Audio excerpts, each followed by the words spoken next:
My name's Beverly. I'm one of the client managers in the European tax practice. My colleague Peter is one of the client directors. We look after some of the companies that buy travel insurance and help them in their difficulties going forward. What company do you work for? I work for AIL. AIL.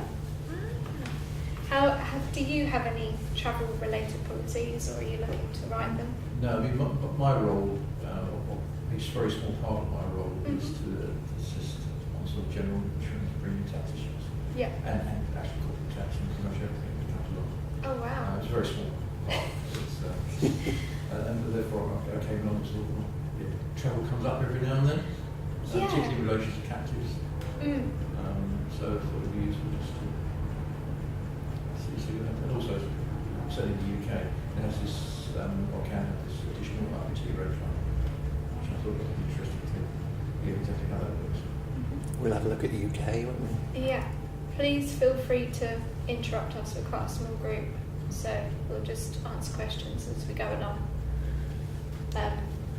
So we're going to start with an overview to start with, then look at some more problematic areas, and then have some country-specific examples which HMRC will feature in that one.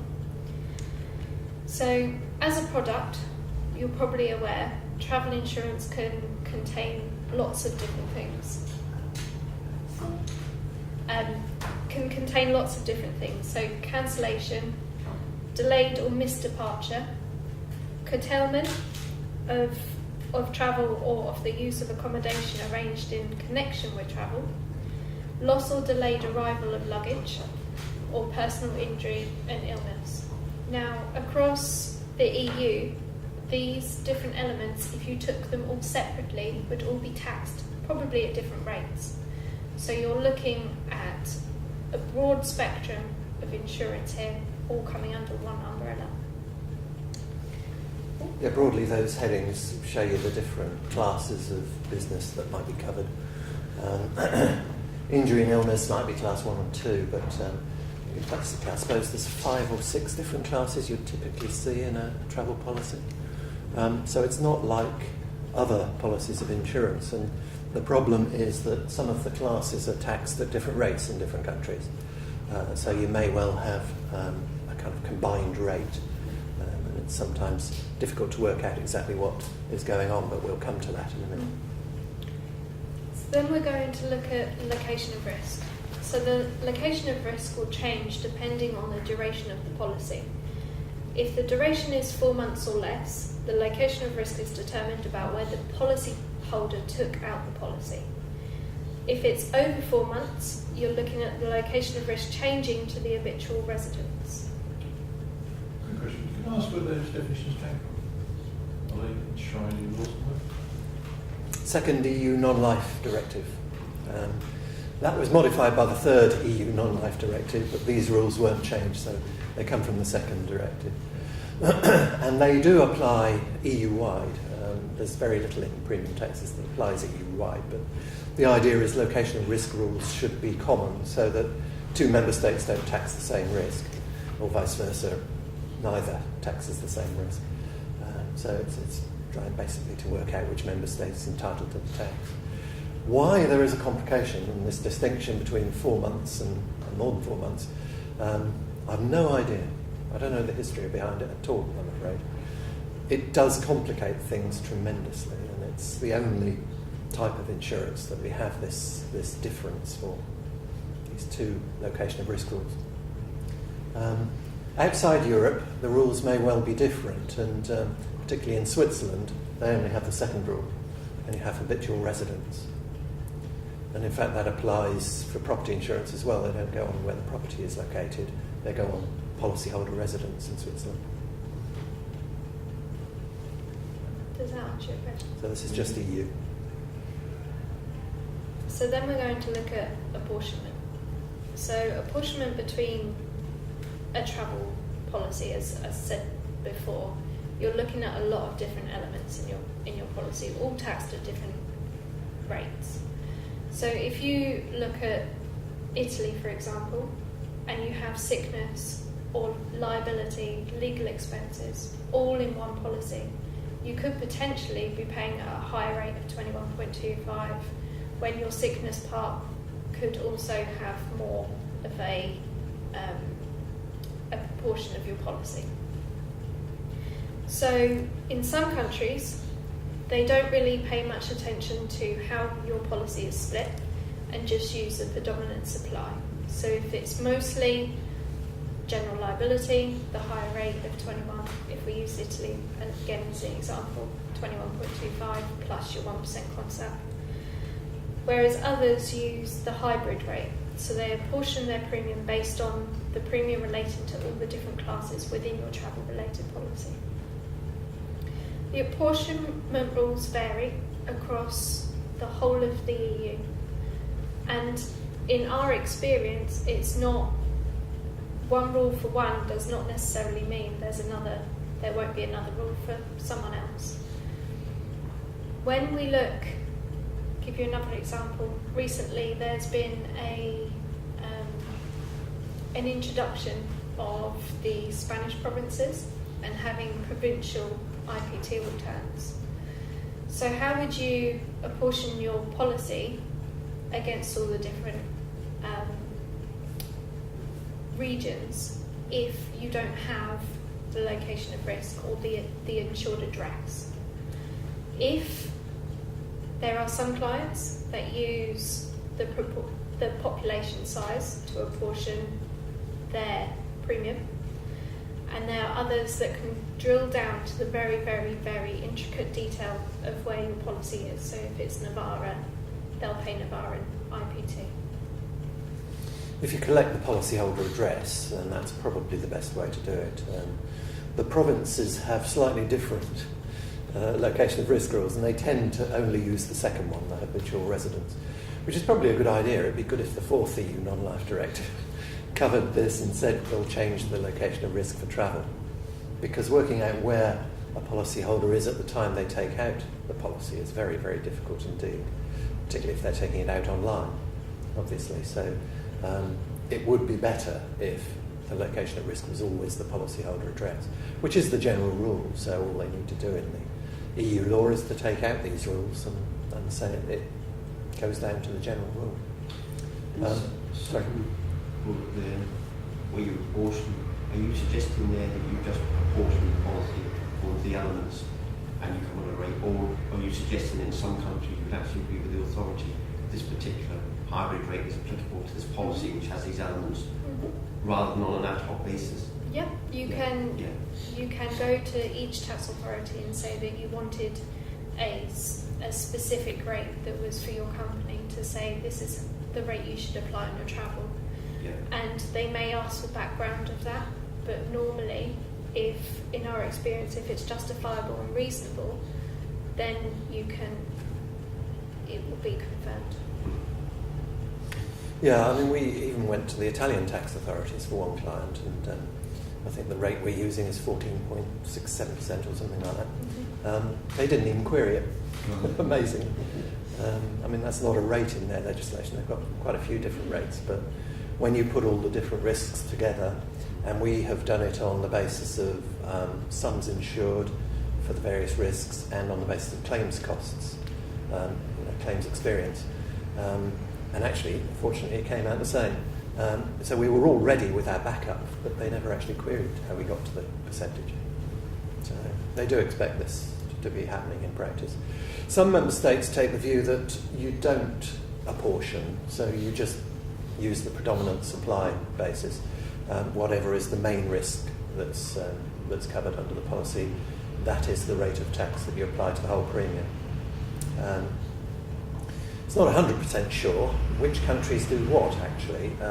The view we take is that the general rule should be you apportion. In a lot of countries, of course, the rate's the same for all of the classes anyway, so it's not an issue. But for those where it's different, we take the view, unless we have evidence to the contrary, that you apportion. You used quite a good example of Malta in our last session. Yes, Malta's a particular example because they have a strange rule. I don't know if you know about Maltese stamp duty, but it's basically 10% of the premium until you get to €11.65 premium, and then it becomes a flat rate of €11.65 tax until you get to €116 premium, and then it goes back to roughly 10%. Anyway, it's not quite 10%, but very strange rule, a very strange tiered rate. But the effect of that is, if you have a travel policy, and very often the premium's €20 or something for a week's flight, or booking at the same time as your flight, you may well have a premium that's in the 11.65 flat rate category. So premium of €20, 11.65 tax. The percentage is enormous. But accident and sickness, or just sickness? Sickness. Just sickness is exempt in Malta. So what you can do is strip out an element of the premium that relates to the exempt cover. If that brings you down to €11, you go back to the 10% rate, so you only pay €1.10 instead of 11.65, which is tremendously beneficial. But we haven't managed to confirm with the Maltese authorities whether they accept that or not, or whether they'd say, because more of the premium is taxable, the whole thing should be taxable, the predominant supply basis. In practice, our client has taken the view that it would be ridiculous to pay 80% tax or whatever it turns out to be. So they've taken the view you do strip out the exempt element.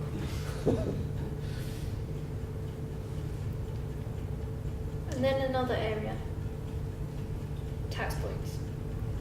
So I'm sure you're au fait with the various different tax points in each of the different countries, I assume?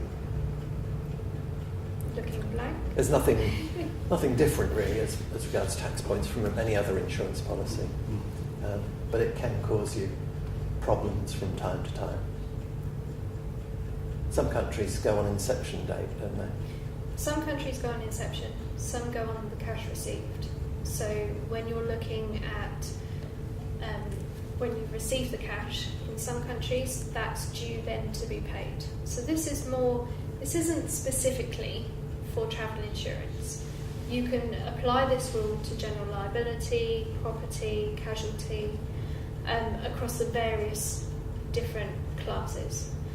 But this is the one thing that really kind of goes against all of them. If you've got a premium and it's multinational and you need to pay German IPT, you do that when the cash is received. If you were to pay it in the Netherlands, it would be on the maturity date, so the date in which the contract specifically states you should receive the premium. That could be two different dates. So you would end up paying German IPT first or last, depending on which date comes first. And of course, interacting with the location of risk rules, you can, if you have an extension, I don't think this happens terribly often in practice, but if you did initially have a policy that was intended to be less than 4 months in duration, and then it was extended, so it became more than 4 months, potentially you may have paid IPT in the wrong jurisdiction initially, and have to then try and claim that back and pay it in the policyholder residence jurisdiction. And then when you look at negatives, some countries don't allow negative returns, so you could have overpaid tax. You may end up paying it twice in two jurisdictions, basically. And then we move on to inclusive, exclusive tax bases. So if the premium is not shown on the invoice, the Italian tax authorities, and more recently Germany, has just introduced this. They may argue that the premium taxes should be applied on the gross premium rather than the net, which then the calculation increases depending on your lower or higher premium value. And we've got an example. I've used quite small premium values, but in one of our other cases that we've seen recently with one of our other clients, this could have actually turned into 1.5 million for them because they didn't show the difference between their gross and their net. So if we just go through the example, gross premium is €1,212.50, net premium was 1,000. We used the Italian IPT rate of 21.25, ending up with an IPT value of €212. Although if the gross premium and the net premium weren't shown on your invoice and your IPT, you could potentially end up paying 257. The difference of 45.16. If you times that by thousands, you could end up with quite a lot of difference. So it's one of the most important parts is to obviously some countries don't even ask for an invoice. German authorities want their tax ID, the insurer's tax ID on the invoice, and all the different taxes to be split out. Italy, they just want to see that an invoice has been raised with the specific IPT and your premium value. So that's another problematic area. Yeah, this is an issue where insurance is being sold on the internet. Travel insurance very often is these days. And there won't be any documentation, basically. A lot of insurers don't issue premium invoices, even in Italy and Germany, where it's a legal requirement, and that can cause you problems. I believe Germany has taken the same view as Italy now, so they will say if you haven't got a premium invoice that shows the tax separately in this way, then you need to calculate the tax at 19% of the gross premium and not on an inclusive basis. And certainly Italy takes that view, which can cost you an awful lot of money, so do make sure the invoicing is correct. I think the safest thing to do is to raise a premium invoice in all countries, really. So even though in most countries it's not a legal requirement, it's probably a good idea to raise the premium invoice showing the tax separately. And I think certainly one of Germany or Italy insists that you show the tax on the policy document as well, if there is one. So it's worth thinking about trying to incorporate it in there as well. These tend to become IT issues, obviously. But if you can issue an email that qualifies as a premium invoice, at least you're part of the way there. And that's the solution that we've implemented for at least one of our clients.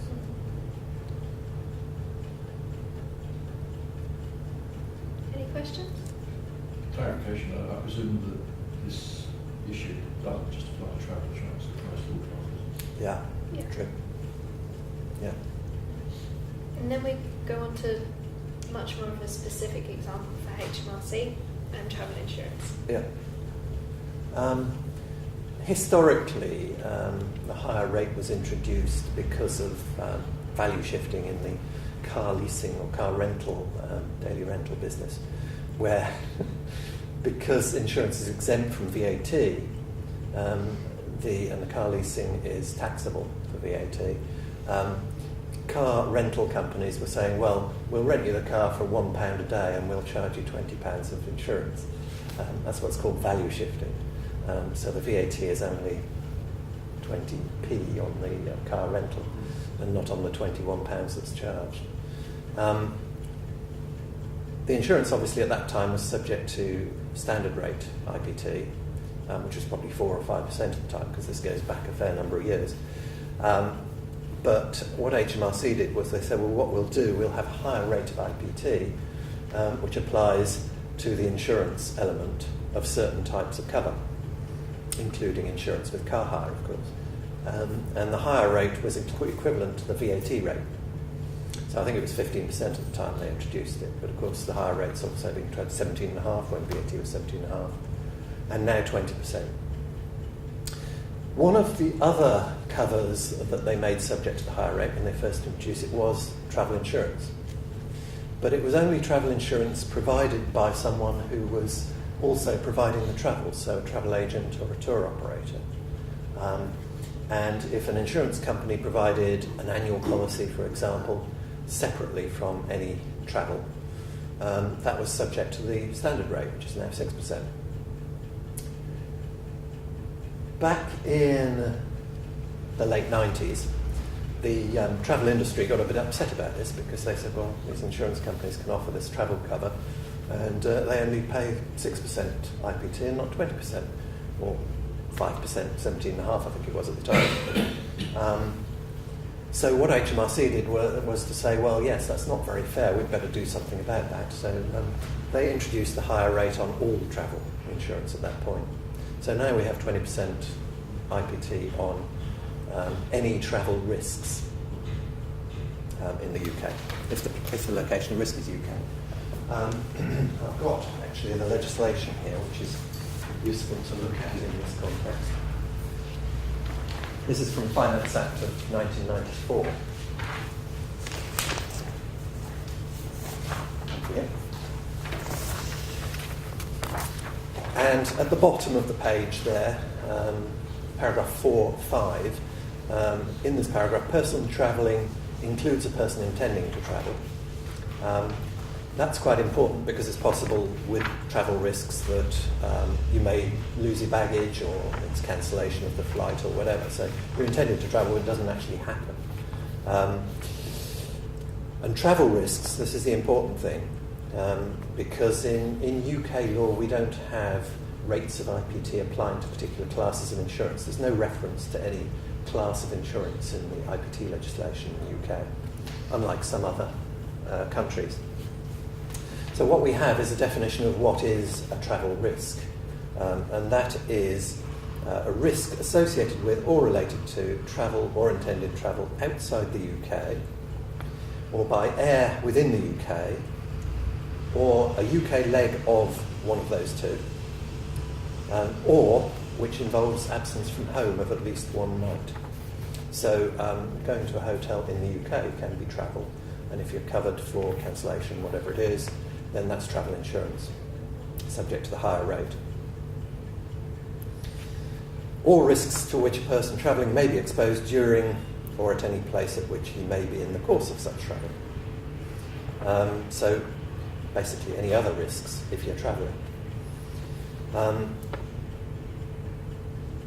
The strange thing about the UK is that we have de minimis limits. I think it's probably in the next slide, isn't it? No, you can't make it work. No, I can't make it work. So travel, basically higher rate, but travel risks do form part of other contracts very often. Household is a good example. Household cover will probably include an element of cover for loss of wallet when you're away from home or something like that, which arguably is a travel risk within this definition. Now, assuming it does qualify within this definition, you then have to look at the de minimis rules to see whether you have to account for 6% on the full premium for a household policy, or 6% on most of it, but 20% rather, on the travel elements. And the rule, the de minimis rule, is in paragraphs 4.1 and 2 here. Well, 4.2 actually. 4.1 is just the one that says a premium falling within this paragraph is 20%. So 4.2, if a contract of insurance provides cover for travel risks and other risks, then you have to look at whether the premium attributable to the travel risks is over 10% of the total. If not, then you've passed the first test at least for treating the whole premium as standard rated. The second test, though, is at 2C, which says that basically you must have a contract which provides cover only for one of the travelling elements, travel risk elements. And those travel risks are slightly different from the ones we talked about before. They're in 4.3. And they are the ones that are the different classes of insurance, basically. So cancellation, travel or accommodation, delayed or missed departure, curtailment of travel or accommodation, loss or delayed arrival of baggage, and then personal injury or illness.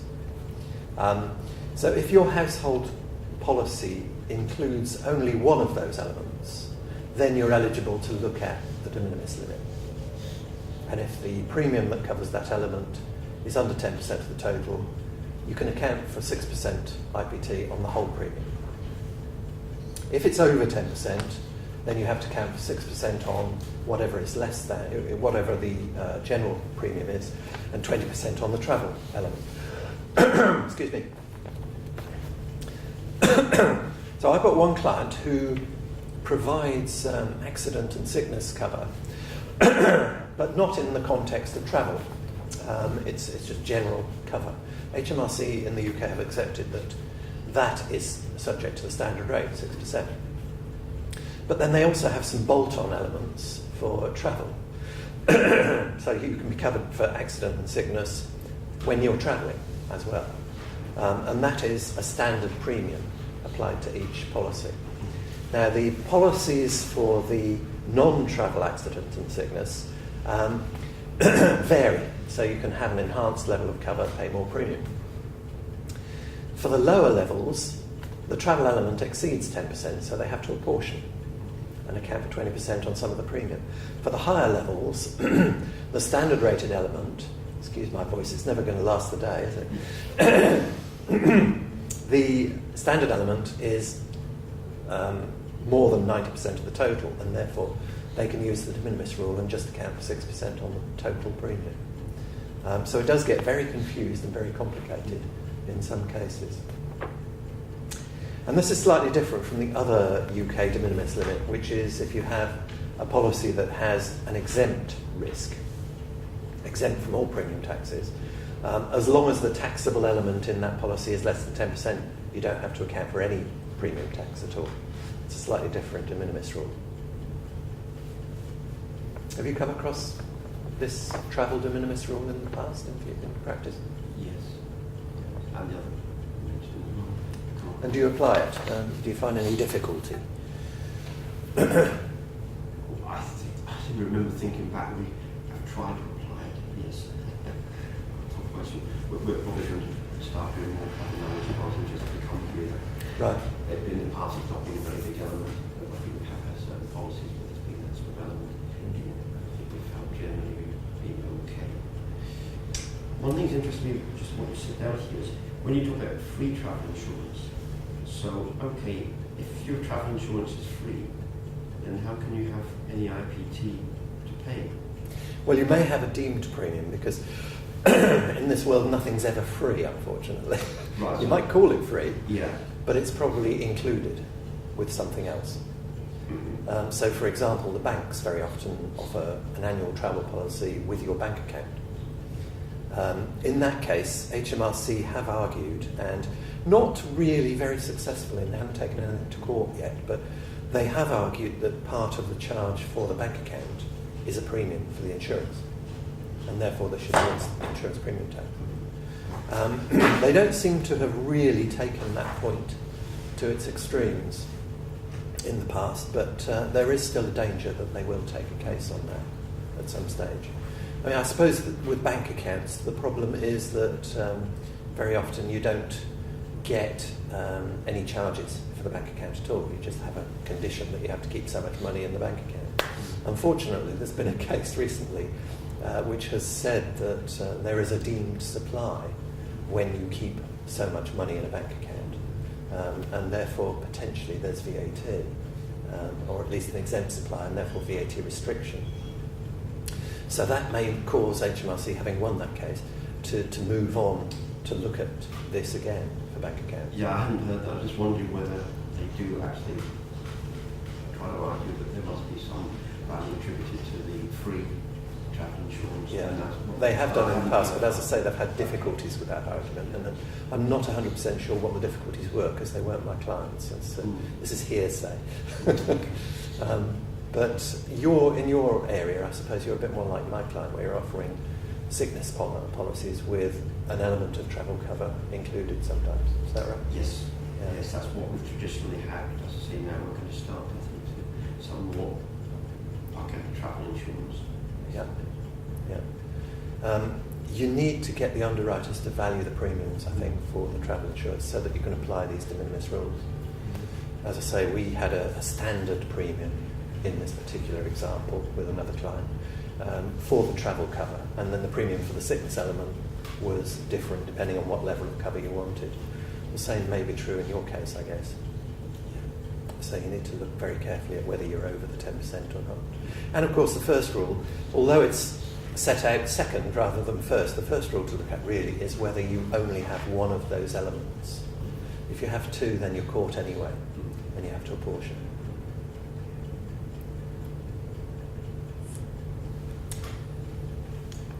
Any other questions?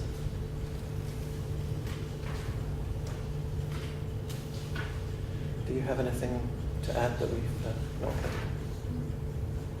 We didn't talk very much about determining the location of risk where the duration of the policy is less than 4 months and it's taken out online, which is a really difficult thing to do. So I don't know, are you involved in online policies? It tend to be. Not of that type. No. We have a number of clients that deal with insurance, travel insurance online, taken out online, and they have difficulties determining where the policyholder is at the time they take out the policy, because the location of risk rule for 4 months or less is where you are when you press the button. Used to be, of course, quite easy because it was taken out with a travel agent in the high street, and you knew where the policyholder was because they signed in the office, and that was where they were at the time they took out the policy. In practice, it doesn't work very well for online policies. So all sorts of proxy rules are used to work out where the policyholder is when they press the button. Maybe where the credit card is registered, maybe where the website is registered. And in the case of one of our clients who does travel insurance with an airline, where the departure airport is used as a proxy. So anything you can think of that you think can be justified to the various tax authorities around the globe, or around Europe anyway, can be used. Would your policies all be annual anyway, so you'd only have a habitual residence rule to contend with? As you talk about accident sickness, one of the travel in, all the travel on. With the travel, yeah. I would imagine so, yeah, I said it fairly new, so I think probably it would be annual. Yeah. Rather than add-ons to a flight or a holiday or what have you. One-off policies, which are the ones that cause these problems. I think we'll have the latter as well. Yeah, well, watch out for that 4-month rule. How are we doing on time? 5 minutes left.